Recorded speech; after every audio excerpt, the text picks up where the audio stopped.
Assalomu alaykum va rahmatullohi va barakatuh. Bugun 17-iyun 2025-yil. Bir malinalarimni video qilib tashlay degandim. Mana malinalar holati, kechagi videolar davomi. Bunda ham 14 ta, 13 ta shoxcha chiqargan. Mana shoxchalar, hosil shoxlarda bular. Bular 2024-yil 1-2 noyabrda ekilgan. Rossiyskiy sort Atlant. Va o'zi bular hosilga tushdi. Tagidan keyingi zamin ko'chatlarimiz ham ura boshladi ancha-muncha.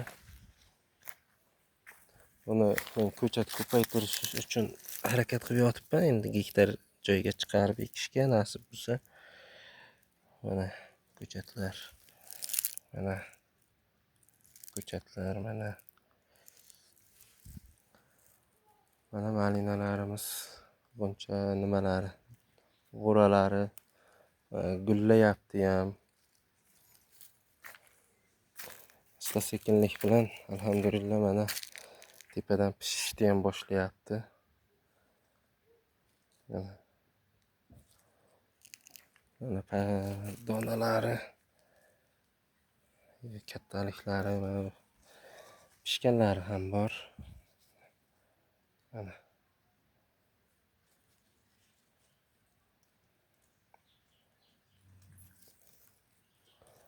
donlarini yirikligi normal holatda. Xudoga shukr, yaxshi ko'klatib oldik va har bitta tagidan 2 ta 3 tadan mana shunday bolachalari chiqib kelyapti. Ko'chatlar hozirchalik yana ko'payadi albatta. Keyingi pobeglar mana gullagan yo'q hali. Mana barglari kattaligi va qo'limda to'liq yopa. Mana shunday holatda hozir 1 metrga yetgan balandligi. Bular yana o'sa hali. Bular o'zi 1 metr, 1.10, 1.15 bo'lgan. Bunchalar gullab yotibdi. Mana shoxlab taglarigacha, mana tagigacha shoxlab chiqyapti. Xuddi mana shunday bunchalaydi. Tagidagi shoxlar ham.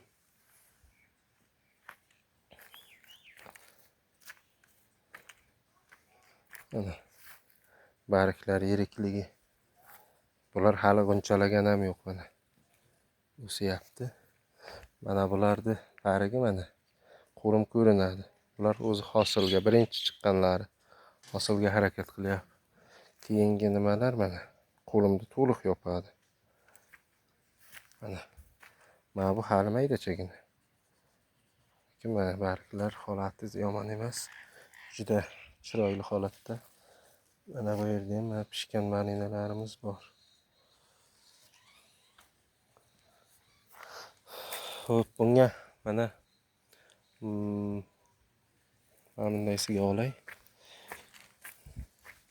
Mana bunday olsak, mana tortilgan bunga ikki yonidan. Qisqagina. Mana bu yerda yurishga xod normal. Mana bu mana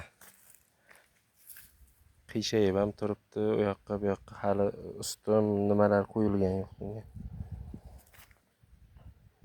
Tortilgan yo'q bu qatorlarga. Mana bu yangilarida barglar ozgina ochroq. Mana bularga ozuqa yetishmaslik nima deydi? Temir xlat, jeliza, shu marganes, senk shunaqa narsalar yetishmayapti. Bularga ozuqa olib qo'ydim. Nasib bo'lsa inshaalloh kechqurun bularni kapilnida sug'orib olamiz. Sug'orib olgandan keyin ozuqalarini berib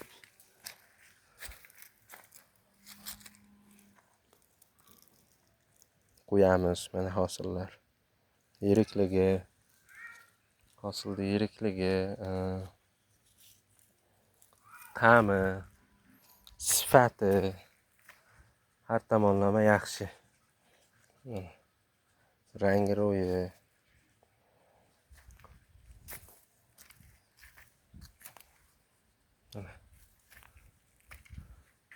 Pishganlarini ko'rsatay deb nima qilyapman.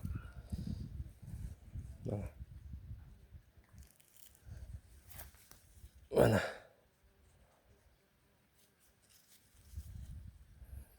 men buni kichkintoylar ko'rmabdimi, qopdi pishganlari. Ancha-muncha o'zi pishib qopti endi.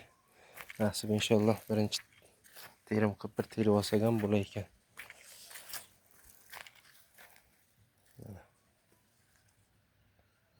Razmerlar ko'p farq qilmaydi pishganlari. Mana qo'limga qo'yyapman mana. Pashti bir xil. Sal-pal kichik katta bo'lmasa, taroziga qo'yganlarim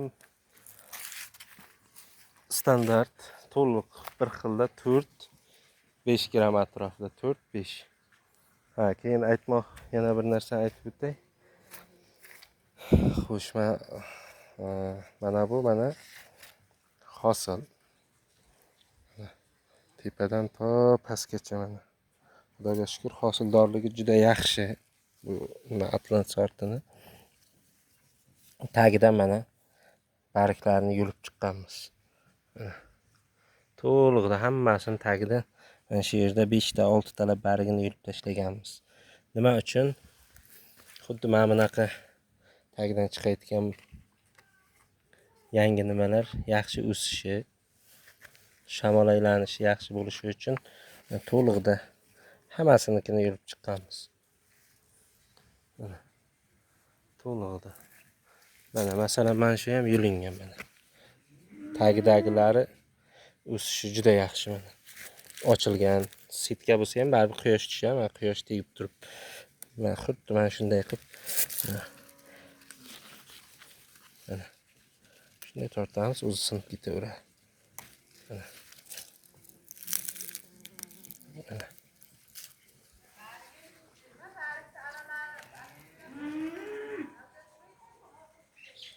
Mana yaxshigina hosilda, xudoga shukr. Bunga bugun NPK beraman, 3 ta 20. 3 ta 20 NPK beriladi. Keyin barikdan aminokislotali ozuqalar olib keldim. O'shandan beramiz. Aminokislota tarkibida kalsiy, sink, marganiz, temir, o'shanaqa nimalar bor. Pashti nima deydi? Mana shu malinani barigida sarg'ayishlar kuzatiladi. Temir yetishmovchiligi deymiz, boshqa deymiz. O'shanaqa narsalarga foyda qiladigan, ozuqa bo'lalayotgan aminokislota olib kelganmiz. Endi o'shani barigidan sepamiz. Barigidan sepiladi kapelnida suv bilan 3 ta 20 tagidan beriladi. U kechga.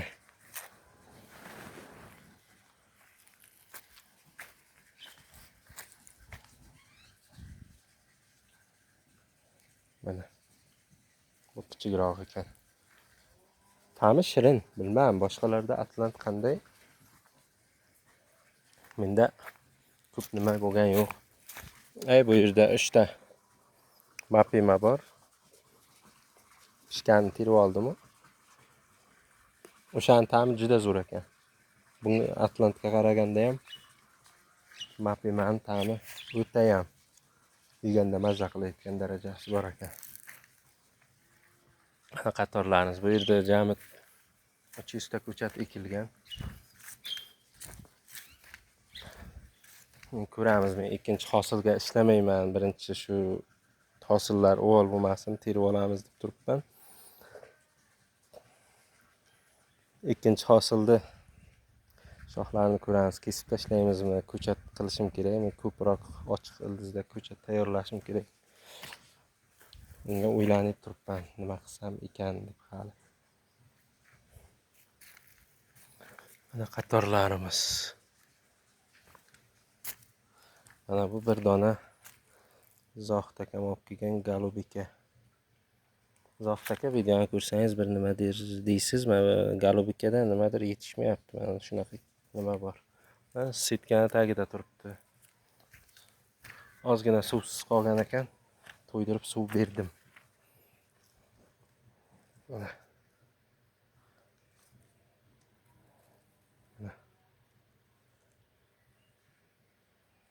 Hosillar.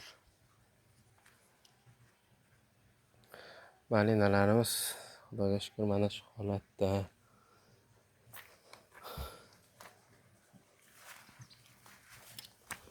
Mana bu yerda shu bulikjim ijavika bor edi. Eski tuvakda o'stirib nima qilib bo'ldim. Eski kaltagidan bir qarich qoldiruvdim. Buni ildizi olingan ko'chatga. Mana nima qilib shu kaltakdan chiqib pishib nima bo'lyapti? Yaxshi narsa ekan. Bu hozir kichikroq, tagida nima bu uzilgan hosillari kattaroq edi.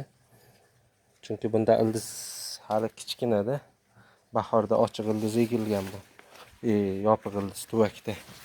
Shu ham hosilga kirib nima bo'lyapti. Mana bular bulikjim ijavikalar. Ildizini olish uchun bu shu yerga 3 ta, 4, 5 ta 5 dona ekilgan. Mana bu tuvakda ekilgan edi. 20 kuncha bo'ldi. Ekkan yo'q, 1 oy bo'ldi. Mana gullabdi o'zi. Tanasi ingichka, bo'yi ham 40 yillik gullagan, lekin tagidan mana yangi chiqarib kelgan. Bu bulikjim shunday narsa ekan. Juda ham tez hosilga kiradi.